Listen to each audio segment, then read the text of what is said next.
नमस्कार। आज हामी चर्चा गर्दैछौँ नेपाल सरकारको 100 दिने लक्ष्यको बुँदा नम्बर 85, जहाँ स्वास्थ्य क्षेत्रमा आमूल परिवर्तन गर्ने प्रतिबद्धता जनाइएको छ। यो भइसकेको काम होइन, बरु अबको 100 दिनभित्र अनिवार्य रूपमा गर्ने भनिएको कामहरूको फेहरिस्त हो। यस कार्ययोजनालाई मुख्यतया चारवटा प्राथमिकतामा बाँडिएको छ। 10% निःशुल्क शय्या, डिजिटल हेल्थ रेकर्ड, सुलभ फार्मेसी र आकस्मिक सेवा। सरकारी र निजी अस्पतालमा 10% शय्या विपन्न वर्गका लागि अनिवार्य गर्ने भनिएको छ। यसका अनुगमनका लागि 30 दिनभित्र फ्री हेल्थ पोर्टलको स्थापना गर्ने भनिएको छ।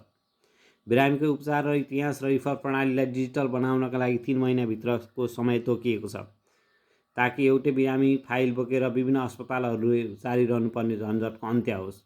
सरकारी अस्पतालमा आफ्नै सुलभ फार्मेसी सञ्चालन गर्ने र जेनेरिक नामक औषधि सस्तो मूल्यमा उपलब्ध गराउने कुरा राखिएको छ, जसले बिरामीले सस्तो मूल्यमा औषधिहरू प्राप्त गर्ने सकोस् भन्ने कुराहरू मुख्यतया जोड दिएको छ। पहाडी क्षेत्रका लागि स्ट्यान्ड बाई एयर एम्बुलेन्स प्रदेश स्तरमा वन वार्डको स्थापनाको प्रक्रिया 30 दिनभित्र नै सुरु गर्ने भनिएको छ। तर एक सचेत नागरिकको नजरबाट हेर्दा यो योजनालाई पूर्ण बनाउन केही चुनौतीहरू रहेका छन् र केही कुराहरू थप गर्नुपर्ने देखिन्छ। स्वास्थ्य बिमामा व्यापक सुधार गर्नुपर्ने देखिन्छ। स्वास्थ्य बिमाको विद्यमान सीमालाई बढाएर 3 लाखसम्म पुर्याउन आवश्यक देखिन्छ, तर बिमाको रकम दुरुपयोग रोक्नका लागि कडा नियन्त्रण र सिस्टम अडिट गर्नुपर्ने देखिन्छ, ताकि राज्य कोषको सही सदुपयोग होस् र कसैले राज्य कोष दोहन गर्न नसकोस्। अत्याधुनिक र पूर्वाधार मैत्री कुरुवा भवन निर्माण गर्नुपर्ने देखिन्छ।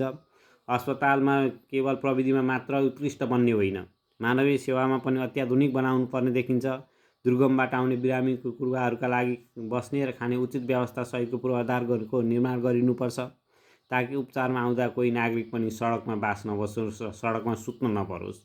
पालिका स्तरमा अस्पतालहरूको व्यवस्थित गर्नुपर्ने देखिन्छ। सामान्य उपचारका लागि पनि ठुला सहर धाउनुपर्ने बाध्यताको अन्त्य गर्न प्रत्येक पालिका स्तरका अस्पतालहरूलाई सुविधा सम्पन्न र व्यवस्थित बनाउनुपर्छ।